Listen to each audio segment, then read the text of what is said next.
आप सभी को जय मसीह की। आज बाइबल स्टडी के अंतर्गत हम एक सवाल ले रहे हैं जो कि इस प्रकार है कि आज लोगों की ज़िंदगी में बहुत ज़्यादा अकेलापन है। लोग अकेले होकर के भी अकेले हैं और भीड़ में भी अकेले हैं। हर तरह का अकेलापन इंसान को घबराने का सबब क्यों बनता है? इंसान को अकेला रहने की आदत क्यों नहीं होती है? इनसे बचने के उपाय क्या हैं? बाइबल के संदर्भों और चरित्र से समझाइए। यह सच है कि आजकल लोगों की ज़िंदगी में अकेलापन बढ़ रहा है और यह केवल शारीरिक अकेलापन नहीं बल्कि मानसिक और भावनात्मक अकेलापन भी है। लोग समाज में रहकर भी खुद को अकेला महसूस करते हैं और अकेले रहते हुए भी कहीं ना कहीं आत्मिक जुड़ाव की कमी महसूस करते हैं। लोग अकेले में रहने से घबराते हैं क्योंकि उन्हें लगता है कि वे दूसरों से अलग हो जाएंगे और इसलिए यह अकेलापन उन्हें सदा डराता है। तो बाइबल हमें इससे निपटने के लिए बहुत से मार्गदर्शन देती है।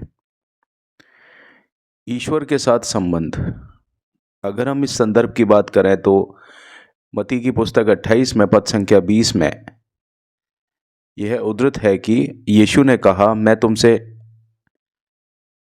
हर समय हूं, यहां तक कि दुनिया के अंत तक। मत्ती पुस्तक 28 में पद संख्या 20 यह हमें यह समझने में मदद करता है कि अकेलापन केवल भौतिक स्थिति नहीं है बल्कि यह है आध्यात्मिक समझ और ईश्वर के साथ जुड़ाव से दूर हो सकता है। जब हम ईश्वर से जुड़ते हैं तो हमें कभी भी अकेलापन महसूस नहीं होता।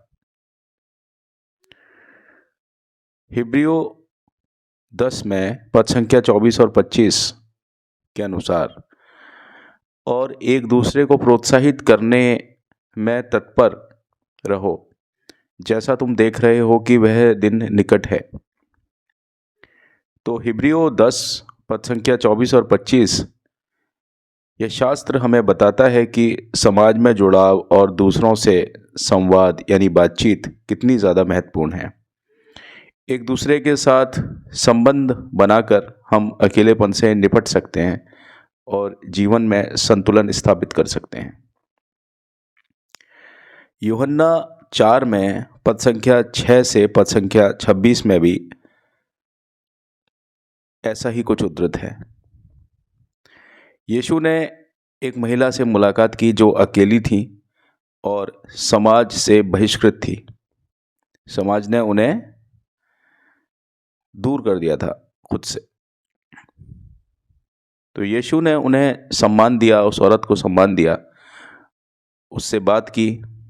तो यह बात यह दर्शाती है कि अकेलापन केवल शारीरिक नहीं बल्कि मानसिक और भावनात्मक भी होता है और हमें इसे संबोधित करने के लिए दूसरों की मदद करनी चाहिए।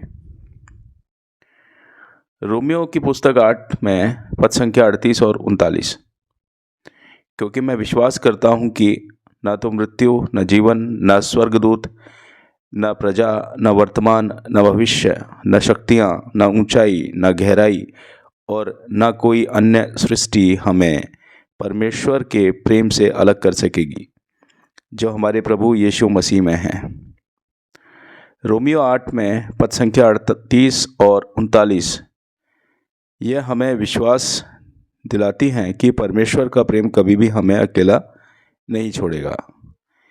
इसलिए अकेलापन एक आंतरिक भावना हो सकती है और उसका सामना हम तब कर सकते हैं जब हम अपने जीवन में ईश्वर, समुदाय यानी कम्युनिटी और सकारात्मक सोच को और स्थान दें।